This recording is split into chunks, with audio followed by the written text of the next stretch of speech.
Hello, and welcome to this Project 45 video on what were the Crusader States, looking at Levantine society and Crusader identities of the time. So just as a quick recap, let's look at the Crusader States after the First Crusade. The County of Edessa was set up in 1098 by Baldwin, followed by the Principality of Antioch by Bohemond. Then a year later, the Kingdom of Jerusalem was founded by Godfrey, and much later was the County of Tripoli by Bertrand in 1109.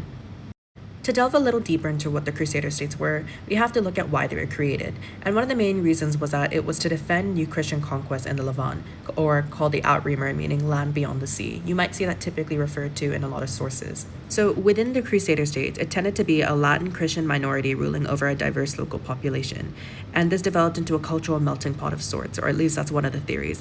It was a blend of Western or Frankish, Armenian, Arab, and Byzantine influences of the time, and so that helped the entire society over there foster.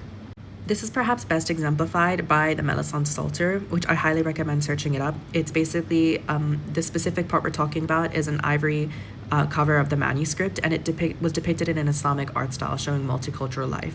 But as a whole, Franks ruled the entire region, but the locals stayed. So there's this idea of a cultural exchange versus segregation. We touched on this slightly in the previous slide, but there are multiple theories of what Crusader society were like, and we can kind of picture it as a Venn diagram of sorts. So the first one was assimilation, that the Westerners lived alongside the locals in harmony, that there wasn't a lot of rife between the two different groups.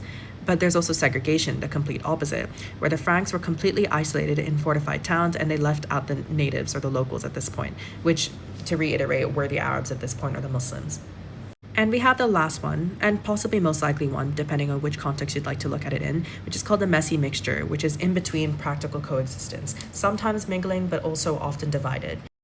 One of the main factors as to why the First Crusade succeeded was that there was lots of Muslim disunity, and the same can be said for the question that why didn't the Muslim world respond swiftly to the creation of the Crusader States?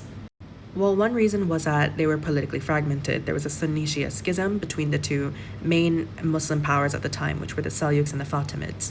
The concept of jihad that existed beforehand had faded, and there was not really a concept of this anymore, and there was no military response either. So because there was no ideological united front, they were unable to put up a concerted effort. As such, the Muslim world viewed the Crusaders as just another Byzantine raid in their land, and they didn't really care for them. It was only until much later by Zengi in 1144 where he was the first to rally under this banner of jihad and get the Muslims united under one proper front, which allowed him to capture Edessa. This later on gave rise to Saladin, who rose under Zengid's influence under a united Egypt and Syria, but that's something we'll cover a little later. Now, Jerusalem's fall in 1099 barely registered at first in the wider Islamic world because Jerusalem had been passed back and forth multiple times, so it was becoming, let's just say, a bit of something in the background, really. And overall, there was just this sentiment of underestimation by the Muslims. This disunity made early Crusader success possible at the time. So let's examine even closer onto a specific Crusader state, or at this point, one of the leaders, which was Baldwin I, King of Jerusalem, and some of the challenges and achievements he faced. So Baldwin I became king of Jerusalem after Godfrey's death in 1100, and he faced many early issues, from few troops, a blocked pilgrim route, and depopulated cities, which continued to plague the Crusader states for basically the entirety of their creation and existence. Baldwin also defended Jerusalem almost alone, and it was a miracle that the Muslims didn't attack. With such a limited force, he decided to focus on capturing coastal ports, one of which was Arsuf, which was captured with Genoese help by the Genoese fleet, then Caesarea, which had basically a massacre and enslavement of the local population, and Acre, which was a 20-day siege, and it was a poll tax for peace as a result. Baldwin also placed heavy importance on creating a centralized royal domain. So he basically controlled Jerusalem, Jaffa, Acre directly, and he preferred, instead of giving out titles, to instead give money so that it would continue to be centralized his power towards himself. Overall, Baldwin really helped in terms of centralizing power as a whole, and that was one of his main focuses, alongside securing coastal ports, because that helped for increasing trade within the region. He ended up dying in 1118, and he was succeeded by his cousin Baldwin II. I know, very original name. And there's this interesting quote which says, "We who are Occidentals have now become Orientals," Occidentals meaning West and Orientals being East, which they viewed this region of the time as the East. Lastly, let's examine the successes and struggles for the Kingdom of Jerusalem as a whole. So there were many successes, albeit it doesn't look like that much on the slide, but still, they captured key cities and ports and secured sea access, which allowed for proper trade.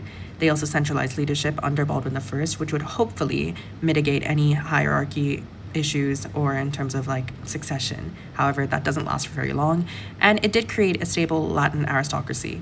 However, there was some challenges. They failed to expand east to Aleppo and Damascus, which were main trade routes, and there was constant military threats by the Muslims afterwards, especially from Egypt and northern Muslim forces. Edessa fell in 1144, which we'll cover in the next lesson, and that was a major psychological blow and strategic blow, actually.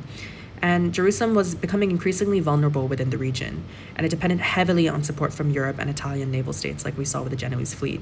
You may have noticed that this lesson was a little bit shorter than usual, and that's because there'll be a second part to this video and possibly a third to cover the rest of the Crusader states and their geography.